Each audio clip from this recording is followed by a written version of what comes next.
આદિવાસી દિવસે જ ખાનપુર આદિવાસી સંગઠન આદિવાસી ઓળખ માટે ગુજરાત સરકાર તેમજ ભારત સરકારને પોતાની ઓળખ માટે કરી અપીલ। આજે 9 ઓગસ્ટ આદિવાસી દિવસ તરીકે સમગ્ર ભારતમાં મનાવાઈ રહી છે, ત્યારે ગુજરાતના મહીસાગર જિલ્લાના તેમજ અરવલ્લીના બોર્ડર ઉપર આવેલ કલેશ્વરી ધામે સમસ્ત આદિવાસી ખાનપુર સંગઠન આદિવાસી સમાજ દ્વારા આદિવાસી સંમેલન યોજવામાં આવ્યું હતું। તેમાં આદિવાસી વેશભૂષા તેમજ તીરકામઠા, ભાલા, તલવાર, લાકડીઓ તેમજ લાયસન્સવાળી બંદૂકો લઈને શરણાઈ, દેશી ઢોલ નગારા સાથે ગુજરાતી આદિવાસી લોકનૃત્ય કરી ગ્રામજનોને માહિતગાર કર્યા હતા।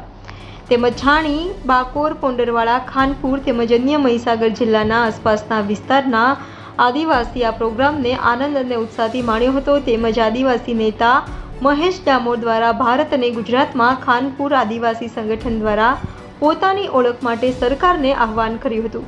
રિપોર્ટર ભરત પટેલ, ઇન્ડિયા 24 ન્યૂઝ, અરવલ્લી।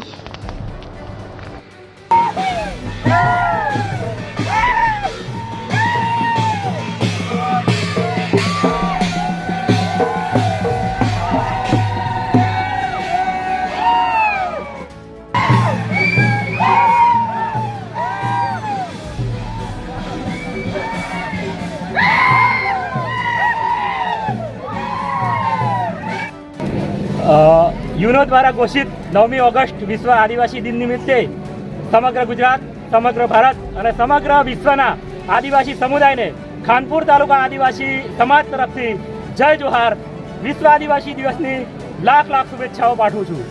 આજે યુનોએ જ્યારે વિશ્વ આદિવાસી દિવસ તરીકે 9મી ઓગસ્ટને જાહેર કર્યો છે, ત્યારે સમગ્ર વિશ્વમાં આ એક તહેવાર આદિવાસીઓ, મૂળ નિવાસીઓ, જે તે જમીનના મૂળ માલિકો, જે તે પ્રદેશના મૂળ માલિકો માટે યુનોએ વિશ્વ આદિવાસી દિવસ, વર્લ્ડ ઇન્ડિજિનસ પીપલ ડે જાહેર કર્યો છે। ત્યારે આજે ખાનપુર તાલુકામાં કળહેરી મુકામે બહુ મોટી સંખ્યામાં આદિવાસી સમાજ વિશ્વ આદિવાસી દિવસ ઉજવવા એકત્ર થયો છે। ત્યારે હું સૌને શુભેચ્છા પાઠવું છું અને તંત્રને અને વિશ્વના તમામ દેશોના આદિવાસીઓને અને ભારત દેશના તંત્રને કહેવા માંગુ છું કે તમે પણ ખાનપુરના આદિવાસી તરફ નજર કરો। તમને કેમ ખાનપુરના આદિવાસી દેખાતા નથી? આખા વિશ્વમાં આદિવાસી છે, તો ખાનપુરના આદિવાસી કેમ નથી દેખાતો?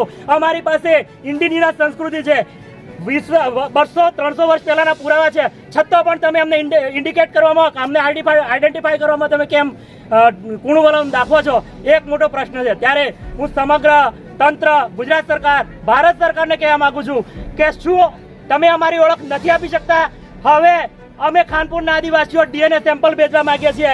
તમે અમારો ડીએનએ કરો અને અમને ઓળખ આપો। અમે વર્ષોથી, હજારો વર્ષોથી આ મૂળ ભૂમિમાં રહીએ છીએ અને અમે ભારત દેશના મૂળ માલિક છીએ। આ હું નથી કહેતો, આ કે છે supreme court of India. Supreme court of India એમ કહેતી હોય કે ભારતના 8% આદિવાસીઓ ભારત દેશના મૂળ માલિક છે। તો શું તમને અમારી ઓળખ કરવામાં શું તકલીફ પડે છે? હું તમને સીધો પ્રશ્ન પૂછું છું। અને ગઈકાલે મીડિયાના કોઈક મિત્રએ એવું કીધું હતું કે રજા કેમ જાહેર કરી, એ તંત્ર સામે પ્રશ્ન થાય છે। અરે ભાઈ મીડિયાના મિત્ર, હું તને ખુલ્લી ચેલેન્જ આપું છું, ઓપન ચેલેન્જ, ઓપન ડિબેટ કરવા આવી જા વિથ પુરાવા। હું કમલેશ ડામોર તારી સાથે ઓપન ડિબેટ કરવા તૈયાર છું। તું ગમે તે ક્વેશ્ચન કર અને મારા ક્વેશ્ચનના જવાબ આપ। અને તંત્રને અને સરકારને કહેવા માંગુ છું કે અમારો ડીએનએ સેમ્પલ લઈ લો અને અમારો ડીએનએ કરી લો કે અમે કોણ છીએ, અમારી ઓળખ પ્રસ્થાપિત કરો। જો તંત્ર અમારી ઓળખ પ્રસ્થાપિત નહીં કરશે તો અમે આવતીકાલથી ડીએનએ સેમ્પલ મોકલાવવાની એક મુહિમ ચાલુ કરી રહ્યા છીએ। ત્યારે સૌને કહું છું, જો તમારે અમારી ઓળખ પ્રસ્થાપિત કરવી હોય તો કરી લો। યુનોએ જે કહ્યું છે, યુનોના પૂરેપૂરા ધારાધોરણમાં અમે આવીએ છીએ। ભારત સરકારના એફિનિટી ટેસ્ટના જે પણ મુદ્દાઓ છે એ તમામ મુદ્દા અમે આવીએ છીએ। લોકુર કમિટીનો રિપોર્ટ જે કહે છે, લોકુર કમિટીના રિપોર્ટમાં પણ અમને ઇન્ડિકેટ કરવામાં આવે છે માધુરી પાટીલ વર્સિસ મહારાષ્ટ્ર સરકાર જજમેન્ટ। એ જજમેન્ટમાં જે પણ કહેવામાં આવ્યું છે એ પણ અમારા પર એપ્લિકેબલ છે। તો શું કામ અમારી ઓળખ તમે છુપાઈ રહ્યા છો? હું ભારત સરકાર અને ગુજરાત સરકારને કહું છું કે વહેલી તકે અમને અમારી ઓળખ આપો। અને જે મિત્રોને અમારી ઓળખ ઉપર પ્રોબ્લેમ હોય એ ઓપન ડિબેટ માટે ઓપન પ્લેટફોર્મ પર આવી જાય। જય જોહાર, જય આદિવાસી।